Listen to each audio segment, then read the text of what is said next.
Giving your tithes and offering is fast and easy. Let us show you how. Using the GCash app, send money to this number and remember, refrain from attaching a voice clip due to its 72-hour expiration. You can also do a bank transfer via GCash. Just choose the bank transfer option, then select your preferred bank and key in the church's account details. PayMaya is also available for transferring funds when GCash is inaccessible. Just key in our church's account number.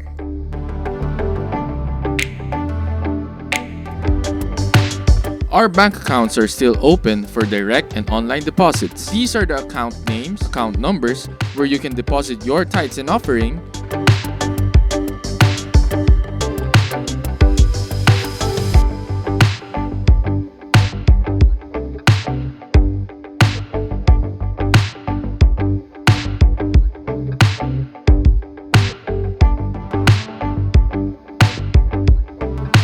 Project G Code, and Friends Again pledges.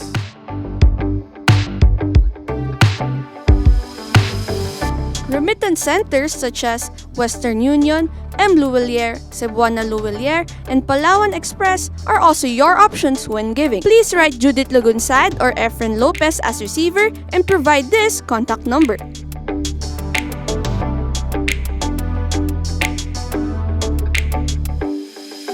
To track your transaction, please make sure to send these details to the same contact number or send a photo or screenshot of the transaction to our official Facebook page.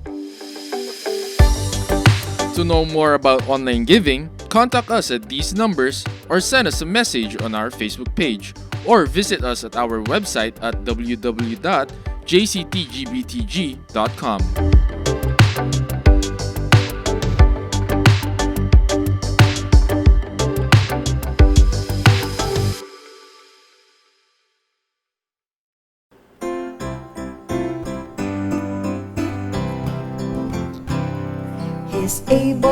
He's able, I know He's able, I know my Lord is able to carry me through. He's able, I know He's able, I know my Lord is able to carry me through. He heals the brokenhearted and set the captives free.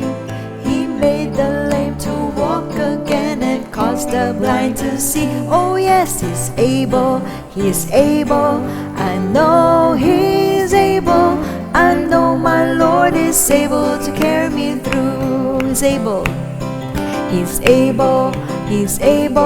I know He's able, I know my Lord is able to carry me through.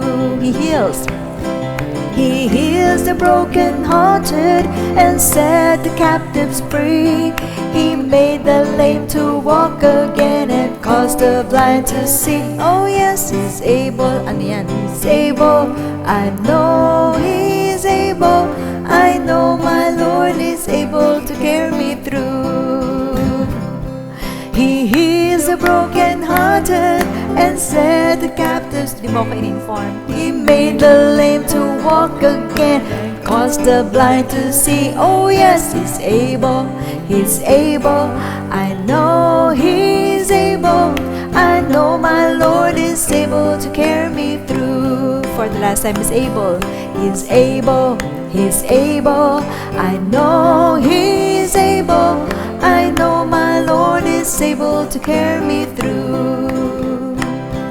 I know my Lord is able to carry me through. I know my Lord is able to carry me through.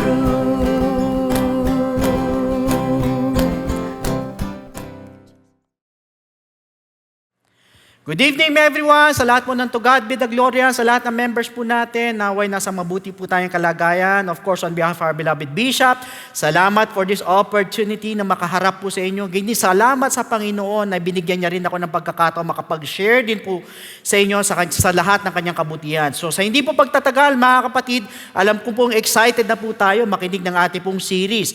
Pero before anything else, tayo po muna humingi ng gabay sa ating Panginoon. Yuko natin ang ating mga ulo, pikit po natin ang ating mga mata, tayo po'y manalangin muna sa ating Diyos na buhay. Lord God, once again, we thank you so much, Panginoon, sa pagkakataon pong ito. Muli, binigay mo po sa amin para makapag-aral ng salita mo. Ikaw po ang manguna po sa amin, ang Holy Spirit mo, mag-guide po sa amin, liyo mo kami sa spirit of error. Hayaan mo maintindihan namin na lahat ng aming mapapakinggan at hayaan mo, Lord, mai-apply namin ito sa aming mga pang-araw-araw na buhay at magsilbing kalakasan po sa aming mga spiritual, Panginoon o God, na buhay. Bless each and every one of us, kaya hindi ibaba mo ka sa pinakamababa at ikaw lamang, Panginoon, ang maitaas sa oras na ito. Ikaw na po bahala po sa amin hanggang sa matapos po ang gawain sa pangalan ni Jesus. Amen. So brothers and sisters, last week po we studied about the Holy Spirit in action in the book of Galatians. Kung naaalala po ninyo, yan po yung topic natin. Nasa Galatians po tayo. And tonight, we're going to study the seventh or yung pang-pito na po, yung seventh part of our series, the Holy Spirit in action in the book of Ephesians na po tayo.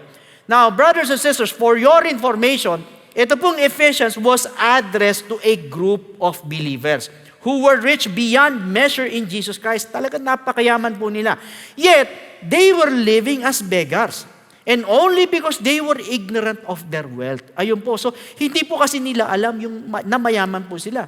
So, ang ginawa ni Pablo, he began by describing in chapters 1 to chapter 3 po, the contents of the Christian's heavenly bank account. Ano-ano po yun? Yung mga dinescribe po ni Pablo. Adoption, unang-una. Pangalawa, yung acceptance. Dinescribe niya, kasama dyan. Redemption, forgiveness, wisdom, inheritance kasama, the seal of the Holy Spirit, gayon din yung life, at ang panghuli po is yung grace kasama po sa describe niya. So in short, mga kapatid, every spiritual blessing dinescribe ni Paul from chapters 1 to chapter 3. Then, pagdating po sa chapter 4 at gayon din sa hanggang sa chapter 6, the Christians learn spiritual walk rooted in spiritual wealth. So natuto ng lumakad spiritually yung pong mga Kristiyano. Also, Paul often spoke of the church as the temple or the house of God. In Ephesians chapter 2 verse 21 to 22, ang sabi po rito, in whom the whole building being fitted together grows into a holy temple in the Lord, in whom you also are being built together for a dwelling place of God in the Spirit.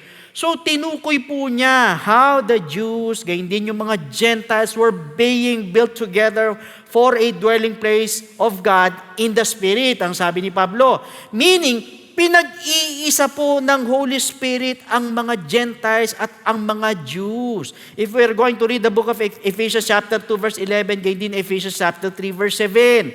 Though, ito po si St. Paul mentioned the name of the Lord to Gentiles sa mga kings and the children of Israel in Acts chapter 9 verse 15.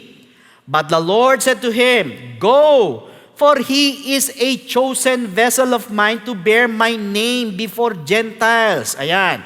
Kings, binanggit din, and the children of Israel. So dito po, pinapakita po that he had a special attention on the Gentiles. So iba po yung atensyon na binibigay ni Pablo sa mga Gentiles. Kaya nga in Acts chapter 13 verse 47, for so the Lord has commanded us, I have set you as a light to the Gentiles, that you should be for salvation to the ends of the earth. Ulitin ko, I have set you as a light to the Gentiles, that you should be for salvation to the ends of the earth.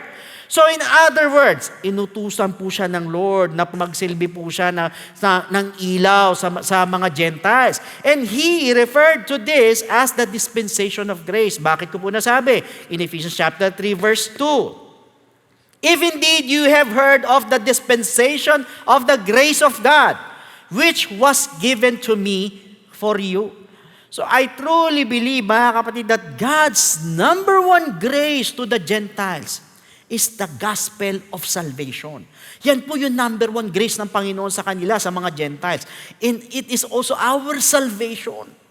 Kaya nga, in Ephesians chapter 2, verse 8, for by grace you have been saved through faith. Ulitin ko, for by grace you have been saved through faith, and that not of yourselves, it is the gift of God, regalo ng Panginoon. However, in Hebrews chapter 10 verse 29, of how much worse punishment do you suppose will he be thought worthy who has trampled the Son of God underfoot, counted the blood of the covenant by which he was sanctified a common thing, and insulted the Spirit of grace?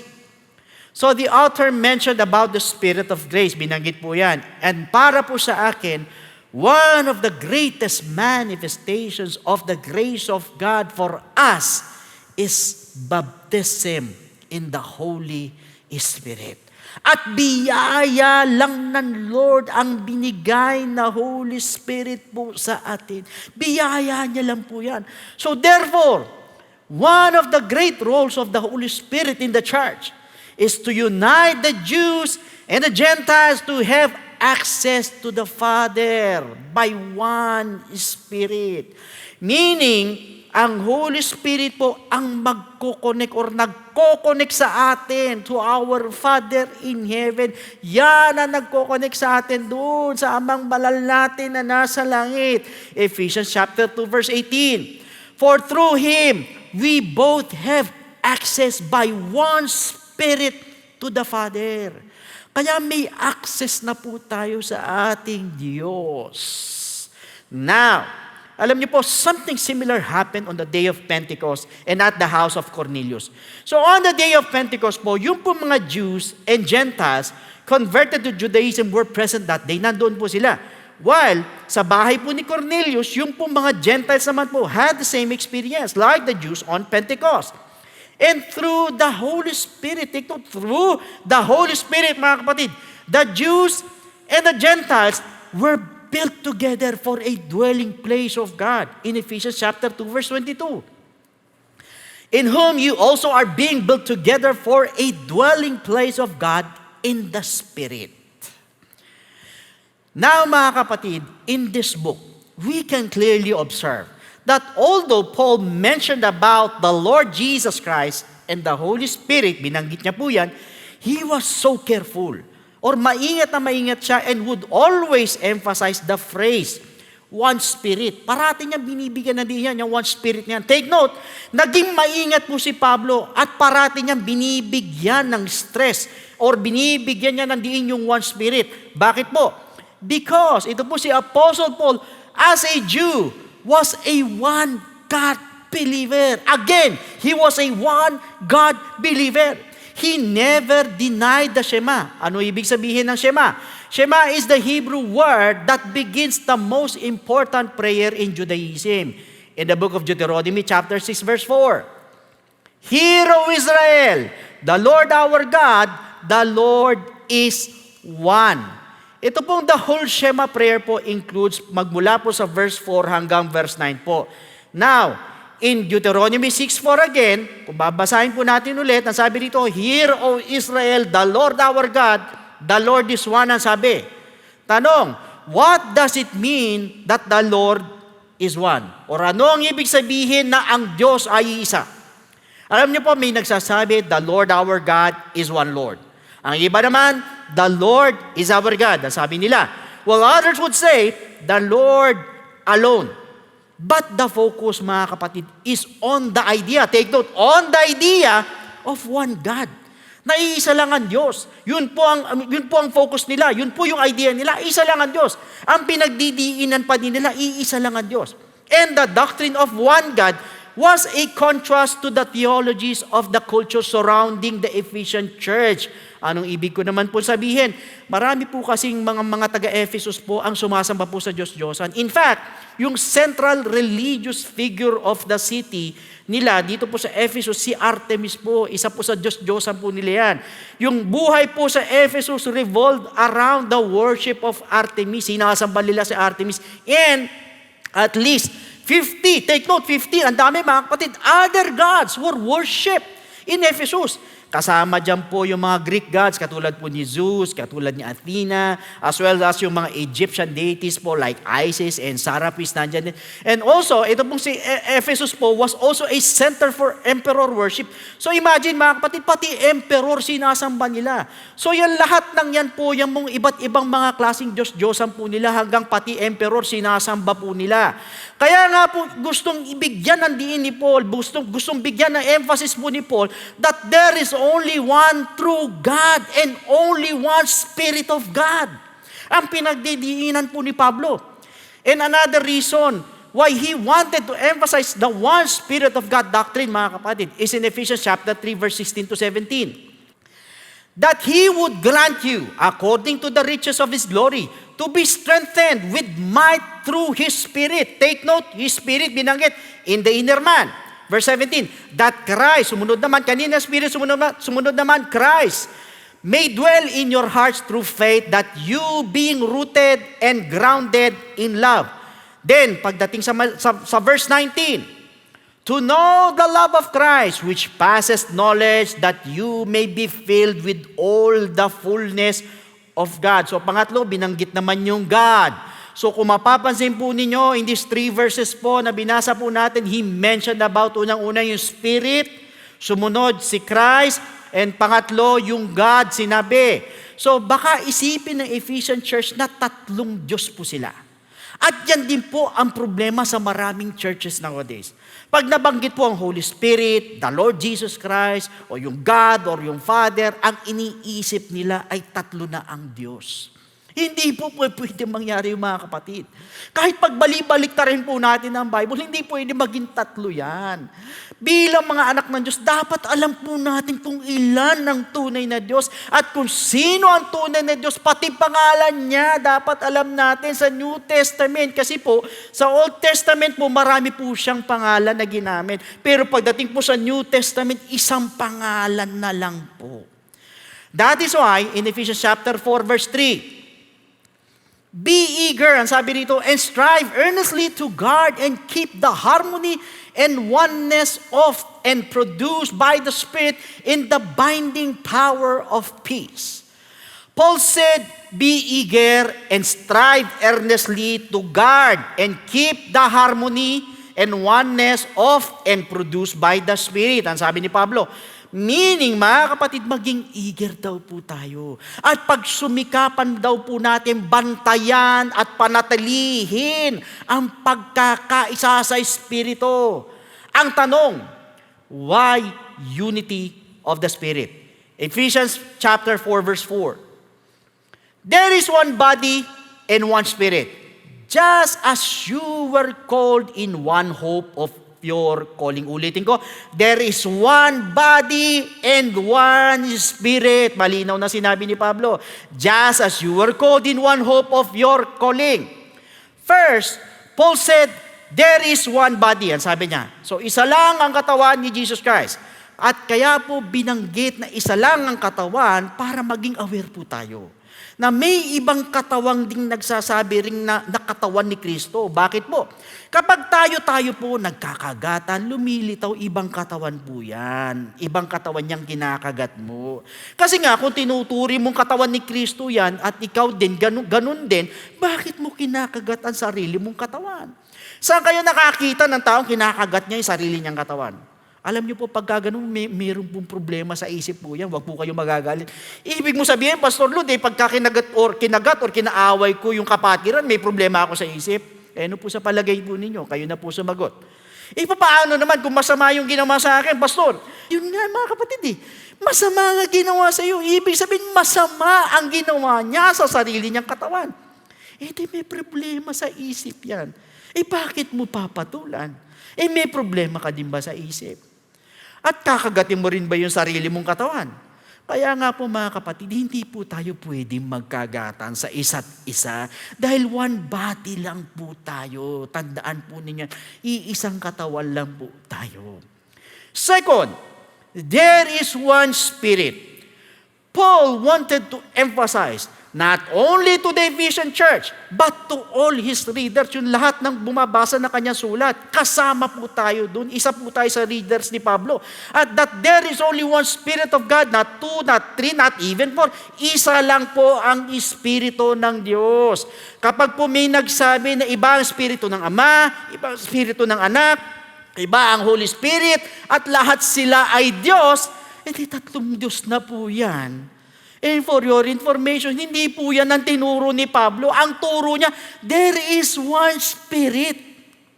Isa lang ang Espiritu. At may binanggit pa si Pablo na different Spirit in 2 Corinthians chapter 11 verse 4. For if he who comes preaches another Jesus whom we have not preached, or if you receive a different spirit, ayun ang sabi, if you receive a different spirit, which you have not received, or a different gospel which you have not accepted, you may well put up with it. At yan po ang isa po sa role yun ng Holy Spirit sa atin. He will guide you into all truth sa tamang espiritu. So kaya nga po, ingat po tayo mga kapatid, kasi nga po na mayroon different spirit po. So ingat. Napunta po tayo sa pangatlo. One hope of your calling. All Christians are called, take note, are called to the same hope of eternal life. Lahat tayong mga anak ng Diyos ay tinawag sa isang pag-asa. One Jesus Christ who is the hope of all of us. Lahat tayo, yan lang ang pag-asa natin. Si Kristo lang, lahat po tayo mga kapatid. Kasi nga po, kaya sinasabi to, dahil may another Jesus nga po katulad ng binasa natin kanina in 2 Corinthians chapter 11 verse 4. So, ibig sabihin, hindi po lahat ng Jesus Christ ay totoong Jesus Christ. Dahil mayroon pong nagpapanggap lang. Kaya nga po, ingat po tayo. Lalo na po sa panahon po natin ngayon, mga kapatid. Most of all, in Titus chapter 2 verse 13.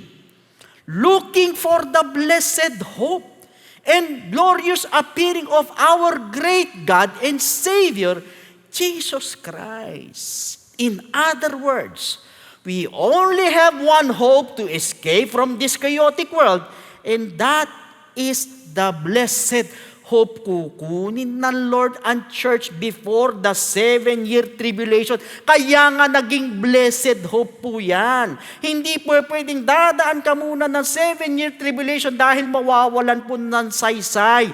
Ang Titus chapter 2 verse 13. Kaya blessed hope yan dahil mauuna muna ang rapture bago ang 7-year tribulation. Now moving on, in Ephesians chapter 4 verses 5 to 6. One Lord, one faith, one baptism. Ulitin ko, one Lord, one faith, one baptism. One God and Father of all, who is above all and through all and in you all. So the fourth is about one Lord. Romans chapter 10 verse 12. For there is no distinction between Jew and Greek. For the same Lord, or parehas na Lord, over all is rich to all who call upon Him. Meaning, mga kapatid, the same Lord ang tatawagin natin when we pray in the Spirit. One Lord lang ang tatawagin natin. Si Jesus Christ lang po yun. Wala na pong iba. Siya lang po. No more, no less. Panglima, one faith. Remember, we must only have one doctrine. In the book of Jude, Beloved, ang sabi dito, my whole concern was to write to you in regard to our common salvation. Take note, to our common salvation. But I found it necessary and was impelled to write you and urgently appeal to and exhort you to contend for the faith which was once for all handed down to the saints. The faith which is that sum of Christian belief, yung pong kabuuan ng paniniwala ng mga Kristiyano, which was delivered verbally to the holy people of God. So, ibig sabihin, mga kapatid, manatili tayo doon sa doktrina ng kaligtasan na itinuro po sa atin at wag po tayong paliligaw kahit kanino, siguraduhin po natin no matter what. Kahit anong mangyari, mga kapatid, you have to hold on to your doctrine. Hawakan mo yan. Preach by the man of God filled with the Holy Spirit. Alam niyo po, mga kapatid, not for anything else. Nakakaawa po yung mga nakikinig po ng salita ng Diyos sa puro head knowledge lang po ang tinuturo po sa kanila. At yun lang po, yung napapakinggan lang po nila, nawawalan po ng conviction. Dapat po, ang number one, meron pong conviction. Puso muna ang unang tinatarget para may conviction po yan.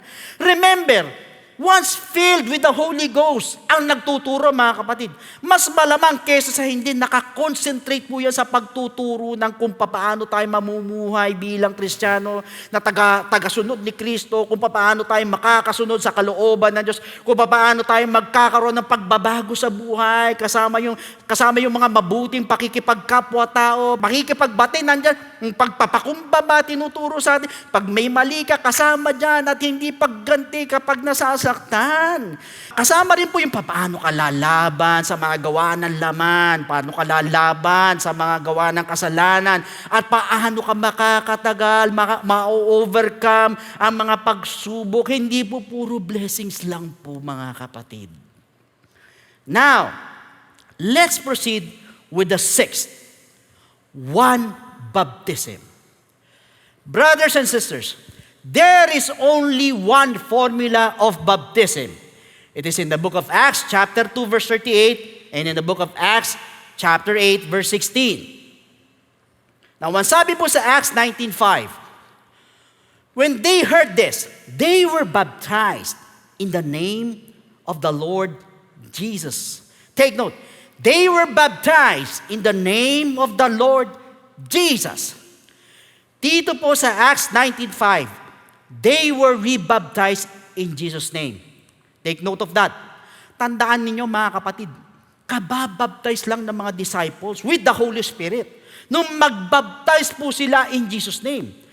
Meaning, under the approval of the Holy Spirit, ang baptism in Jesus' name. Ibig sabihin, aprobado sa Holy Spirit ang bautismo nila sa pangalan ni Jesus, hindi sa ibang pangalan. Now, mga kapatid, let's go to the seventh in Ephesians chapter 4, verse 6. One God and Father of all, who is above all and through all and in you all. Ang sabi rito, one God and Father of all. For your information, dito po binanggit ni Pablo yung pagiging one God niya po. Dito niya pinakita or in-emphasize sa Ephesian church ang Shema in Deuteronomy chapter 6 verse 4. Hear, O Israel, the Lord our God, the Lord is one. Ibig sabihin ni Pablo, kayong mga taga-Epesos ay maraming Diyos, pero kaming mga Hudyo, iisa lang ang Diyos namin. Kaya niya po binanggit yung one body, yung one spirit, yung one hope, one Lord, one faith, one baptism, and one God. Para bigyan ng diin na magkaisa tayo sa Espiritu ng Diyos sa pamamagitan ng pagkakaroon nitong 7 ones na ito. Ibig sabihin, magkaisa tayo dito sa 7 ito sa pamamagitan ng Holy Spirit. However, in Ephesians chapter 5, verse 16, redeeming the time because the days are evil. Yung time po rito, he refers to one believer's lifetime. That means, we have to make the most of our time on this evil earth. Napakasama na po ng panahon natin. So sa pamamagitan ng that we need to make most of our time by fulfilling God's purposes in our lives. Kailangan matupad yung layunin ng Diyos sa buhay po natin. Huwag na po tayong magpatumpik-tumpik. Huwag na tayong mag-aksaya ng oras ng panahon. Gamitin na po natin yung mga natitira po nating oras sa paggawa po kung ano po yung kalooban ng Diyos sa atin. In fact, in 1 Peter chapter 1, verse 17, since you call on a Father who judges each person's work impartially, live out your time as foreigners here in reverent fear. Since tayo po ay tumatawag sa Diyos na siyang maghuhusga sa bawat gawa natin ng walang pagtatangi, huwag na po nating aksayin yung oras natin na namumuhay tayo po sa mundo na parang taga rito po tayo. But rather, ang gawin po natin, mamuhay tayo sa world na parang dayuhan lang po tayo dito. Sa paano pong paraan? In verse 17 of Ephesians chapter 5. Therefore, do not be unwise, but understand what the will of the Lord is. Unawain daw natin kung ano ang kalooban ng Diyos. Ulitin ko ang sabi, understand what the will of the Lord is. Ibig sabihin, we must be wise by knowing and understanding the will of God. Dapat alam natin at naiintindihan natin ang kalooban ng Diyos. Kaya lang po ang tanong, what is the will of God? That we must know and understand. Ano ba ang kalooban ng Diyos na dapat malaman at maintindihan po natin? In verse 18 of Ephesians chapter 5, and do not be drunk with wine, in which is dissipation, but be filled with the Spirit. Ulitin ko, be filled with the Spirit. So Paul clearly said that we must be filled with the Holy Spirit. And I am quite sure that this is the wisdom and the will of God para sa ating lahat, since we are living in evil days. Therefore, the Holy Spirit is the one who will help us fight against the evil forces of darkness, the evil forces of sin, the evil forces of wickedness in this world. Yang Holy Spirit po ang tutulong po sa atin. Alam niyo po, this is one of the roles of the Holy Spirit in the last days, is to help believers prevail against the works of the devil. Also in Ephesians chapter 5 verses 22 to 32, kayo na lang po ang magbasa. Dito po in these verses po, the Holy Spirit teaches the wife how to position herself before her husband. Likewise, the husband how to treat his wife. Gayun din, yung mga children to obey their parents. Kasama rin dito, even yung the employee to comply to the employer's expectations and policies, the employer to be fair to the employee. Kasama po yan, kung babasahin naman natin ng chapter 6 po.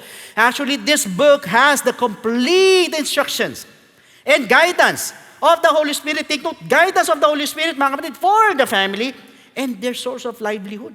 So to make sure na ang family po ay nakapattern sa Church of God. Likewise, yung mga Christian companies or mga businesses po.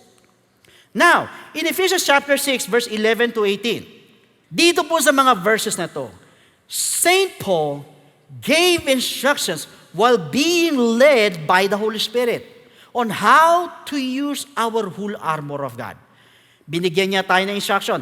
Now, ano-ano ang mga dahilan bakit siya nagbigay ng instructions regarding sa armor of God? First reason, so that we may be able to resist and stand our ground on the evil days. Or so that we will not be shaken by the devil. Yan po yung unang dahilan. Pangalawang dahilan, bakit po siya nagbigay ng instructions regarding the armor of God?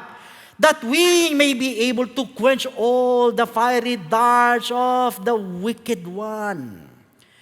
There's a verse 17 of Ephesians chapter 6. And take the helmet of salvation and the sword of the Spirit, which is the Word of God. So, Apostle Paul, mga kapatid, mentioned the sword of the Spirit, which is the Word of God. Bakit Word of God? In Hebrews chapter 4, verse 12. For the Word of God is living and powerful and sharper than any two-edged sword. Ulitin ko, for the Word of God is living, buhay, and powerful, makapangyarihan and sharper, mas matalas than any two-edged sword, piercing even the division of soul and spirit and of joints and marrow, and is a discerner of the thoughts and intents of the heart. The Bible clearly said that the Word of God is living, it is powerful, sharper than any two-edged sword. Mga kapatid, take note, mas matalas, mas matalim sa dalawang tulis or dalawang matatalas, two-edged. Ibig sabihin, magkabila yan, sharp. Mas matindi pa ron. Piercing even to the division of soul and spirit and of joints and marrow. And discerner of the thoughts and intents of the heart. Bakit? John 6:63. It is the Spirit who gives life. The flesh profits nothing. The words that I speak to you are spirit, and they are life. The Lord Jesus Christ Himself said that His words are spirit and they are life. Ang salita ng Diyos ay spirito at yan ay buhay. That means, kaya kaya nitong tumago sa pinaghihiwalayan ng kaluluwa at spirito hanggang sa mga joints and marrows, hanggang sa kaisipan po ng tao. Ganyan ang salita ng Diyos. Dahil ang salita ng Diyos ay spirito under the power of the Holy Spirit. At yan po ang isa sa matinding rolyo ng Holy Spirit, ang gawing buhay ang salita ng Diyos kapag napapakinggan po natin. The Spirit gives life to the Word of God. However, mga kapatid, in Ephesians chapter 6, verse 18, praying always with all prayer and supplication in the Spirit, being watchful to this end with all perseverance and supplication for all the saints. I believe that Paul used this phrase in his discussion of the spiritual gifts. Bakit po? In 1 Corinthians chapter 14, verse 13 to 15. Therefore, let him who speaks in a tongue pray that he may interpret. For if I pray in a tongue, my spirit prays, but my understanding is unfruitful. Hindi daw nagbubunga yung pangunawa niya. What is the conclusion then? I will pray with the Spirit and I will also pray with the understanding. I will sing with the Spirit and I will also sing with the understanding. So Paul said that if he prays in tongue, yung spirit niya po, prays. Yung spirito doon niya ang nananalangin. But he could not understand. So, he prayed also to be able to understand kung ano yung sinasabi niya habang nagpe-pray siya in tongues. Kung ano yung pinapanalangin niya, nag-pray siya na maintindihan niya. In fact, once na sinabi po nating praying in the Spirit, ang isa po sa ibig sabihin nito ay panalangin na ito na sa tongues or ibang wika. And there are those people who pray in tongues na habang nagpe-pray po sila, nauunawaan po nila. Sa isip po nila yung pinagpe-pray po nila. And that is a very, very, very wonderful and important prayer na i-wish po natin, hangarin po natin na sana ganun din po tayo katulad ng ibang tao na habang nagpe-pray ka in tongues, nauunawaan mo yung pinagpe-pray mo. That is why in Romans 8:26, likewise, the Spirit also helps in our weaknesses, for we do not know what we should pray for as we ought. But the Spirit Himself makes intercession for us with groanings which cannot be uttered. The Bible said the Holy Spirit makes intercession for us because sometimes we do not know what we ought to pray. At yan po ang problema sa iba. Madalas ang iba hindi po alam kung ano yung pagpe-pray po natin. Pero, by praying in tongues, take note, by praying in tongues with groaning, you will feel that the Holy Spirit is the one making intercession for you. Mararamdaman mo yan. Once you are praying in tongues, andun yung groaning, mararamdaman mo, kikilos ang Holy Spirit. Siya yung nag-i-intercede sa'yo. And this is the Holy Spirit in action in the book of Ephesians. So brothers and sisters, sa pagkakataon pong ito, tayo po'y manalangin sa ating Panginoon, magpasalamat po tayo sa Kanya at muli, tinuruan niya na naman po tayo yung mga rolyo po ng Holy Spirit dito naman po sa book of Ephesians. So, yuko po natin ang ating mga ulo, tayo po'y magpasalamat sa ating Diyos sa buhay. Panginoong Hesus, maraming salamat po sa mga salita mo. Salamat for teaching us yung mga rolyo ng Holy Spirit here in the book of Ephesians. Ngayon din, Lord, salamat, Panginoon, pinakita mo po sa amin kung gaano po ka-importante that we must believe in you, that there is only one God. We must believe, Lord, na kailangan lang, Lord, na nandun, Lord, na iisang Spirit lang. One Spirit, one faith, one baptism sa pangalan mo lang. One Lord, one God. Salamat, Panginoon, sa mga salitang ito. Naway, Panginoon, sa aming araw-araw na buhay, hayaan mo yung Holy Spirit mo mag-manifest po sa amin, mag-guide po sa amin, magpaalala po sa amin sa lahat ng aming mga natututunan, Panginoon O God, sa bawat na mga salita mo, Panginoon. Maraming salamat po. We give you back all the glory, all the honor, and all the praises in your most precious and wonderful name. In the name of Jesus Christ. Amen. And to all our first-time viewers po, mga kapatid, maybe some of you are wondering why you are tuned in this channel po. Naniniwala po ako na may purpose po ang Diyos po sa buhay po ninyo. At gusto po ng Diyos na maging kaisa niya kayo sa body of Christ. Nakatulad po ng binanggit po natin kanina regarding the 7 ones po, kung naalala po ninyo, nandiyan yung one body, one spirit, one hope, one Lord, one faith, one baptism, and one God. And for you to become one with the body of Christ po, unang-una, you need to believe in the gospel of Jesus Christ. Now, what is the gospel of Jesus Christ? In the book of 1 Corinthians chapter 15, verses 1 to 4. Moreover, brethren, I declare to you the gospel which I preached to you, which also you received, and in which you stand, by which also you are saved, if you hold fast that word which I preached to you, unless you believed in vain. For I delivered to you first of all that which I also received, that Christ died for our sins according to the Scriptures, and that He was buried, and that He rose again the third day according to the Scriptures. Now, the gospel of Christ is about the death of Christ, the burial of Jesus Christ, and the resurrection of Jesus Christ that we need to believe. Para maging kaisa po tayo sa katawan or sa body of Christ, kailangan maniwala po tayo dyan sa gospel po niya. Kaya po, right after we believe, hindi po dyan natatapos. We need to apply it to ourselves. Sa paano pong paraan? By obeying the gospel.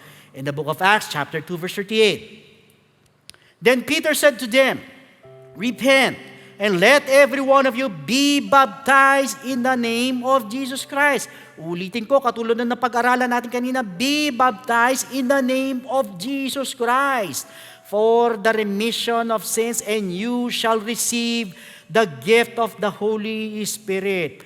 Now, first is repentance. Repentance symbolizes the death of Christ. Tayo naman po'y magsisisi naman po ng ating po mga kasalanan. Yan naman po'y kasabay naman po ng kamatayan ng ating Panginoon. So para bagang pinapatay po natin ang ating mga kasalanan. At naniniwala po ako, lahat po tayo nagkasala. Dahil sabi sa book of Romans, for all have sinned. So kung lahat ay nagkasala, dapat lahat tayo magsisi. Kaya yan pong unang hakbang, kailangan mag-repent po tayo o pinapatay po natin ang ating mga kasalanan kasabay ng kamatayan ng ating Panginoon. Second, we need to be baptized in the name of Jesus Christ, which symbolizes naman po the burial of Jesus Christ. So ngayon naman po, ililibing naman po natin ang ating mga kasalanan, kasabay naman po ng paglilibing kay Jesus Christ. Sa pamamagitan naman po yan ng water baptism. So ilulubog po tayo sa tubig. In the name of Jesus Christ po tayo babautismuhan. And take note, hindi po yan paghuhugas lang po ng katawan, kundi yan po'y nakakapag-alis po ng ating kasalanan. Pag sinabi po natin, be baptized, baptizo in Greek, it means to be submerged or immersed in water. So kailangan ilubog po tayo sa tubig, babautismuhan po tayo in the name of Jesus Christ, hindi po sa ibang pangalan, kundi sa pangalan lang po ni Jesus Christ. And thirdly, we need to receive the gift of the Holy Spirit, which symbolizes the resurrection of Jesus Christ or yung muling pagkabuhay na ating Panginoon after 3 days. In fact, once you receive the gift of the Holy Spirit, you are also receiving power. Marami po sa ating gusto mong magbago, ang dami nating kahinaan, hindi natin magawa, hindi natin makaya, nahihirapan po tayo. But you know what? Once you have the Holy Spirit in you, you have that power of the Holy Spirit in you, yan po ang tutulong po sa atin para makapagbago. Yan ang mag-guide sa atin para makasunod sa kalooban ng ating Panginoon. Yan din ang tutulong po sa atin to overcome all the works of the evil forces of darkness in our lives. So, unang-una mga kapatid, we need to repent. Second, we need to be baptized in the name of Jesus Christ. And thirdly, we need to receive the gift of the Holy Spirit. And that is what we call the good news. And that is the gospel of Jesus Christ. So, at this moment, sa lahat po ng gustong tumanggap sa ating Panginoon, pwede po ba na itaas po ninyo yung dalawang kamay bilang tanda ng pagsuko? Yuko po ninyo inyong mga ulo, pikit po ninyo inyong mga mata, and please repeat after me with this prayer. Panginoong Hesus, lumalapit po ako sa iyo bilang isang makasalanan. Patawarin mo po ako sa lahat ng aking mga pagkakamali at pagkukulang. Sa oras na ito, tinatanggap po kita bilang sariling tagapagligtas at tinatanggap po kita bilang Diyos ng aking buhay. Naniniwala po ako na ikaw ay namatay, ikaw ay nilibing, at sa ikatlong araw ay nabuhay na magmuli. Tulungan mo po ako makapagsimula ng bagong buhay at idagdag mo po ako sa iyong kaharian. Maraming salamat po sa pangalan ni Jesus. Amen. Sa lahat po ng interested po magpabaptize, andyan po ang mga numbers po natin or telephone numbers po natin. You can easily call on those numbers. Sa baba po ang mga screens po ninyo. Nasa kayo makapagpa-schedule po tayo ng water baptism, kaya hindi nyo mabigyan kayo ng instruction kung paano po kayo pupunta sa lugar. So once again, on behalf of our beloved Bishop, maraming salamat po sa inyo pong lahat ng ating pong taga-subaybay. God bless every one of you, and to God be all the glory.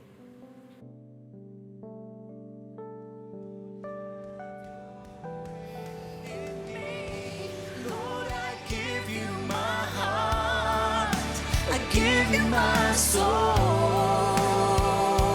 I live for you alone. Every breath that I take, every moment I'm awake. Have your way, Lord, have your way in me. Lord, I give you my heart. I give you my soul.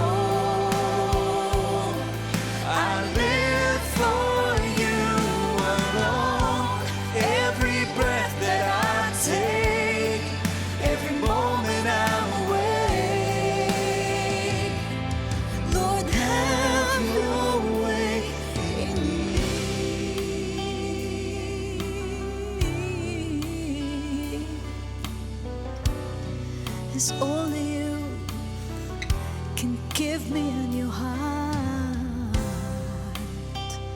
a new spirit, Lord. Remove the stony hearts, Lord God, and replace it with that heart that you give to all those who believe in you, to all those who acknowledge your power in their lives. Nandito kami, Panginoon. We are focusing on you mentally. We are focusing on you with all that we've got. Lahat-lahat ng mayroon kami dala-dala namin ngayon, Panginoon. Nakatuon lamang po kami sa iyo. Ibinibigay. Hindi lang puso.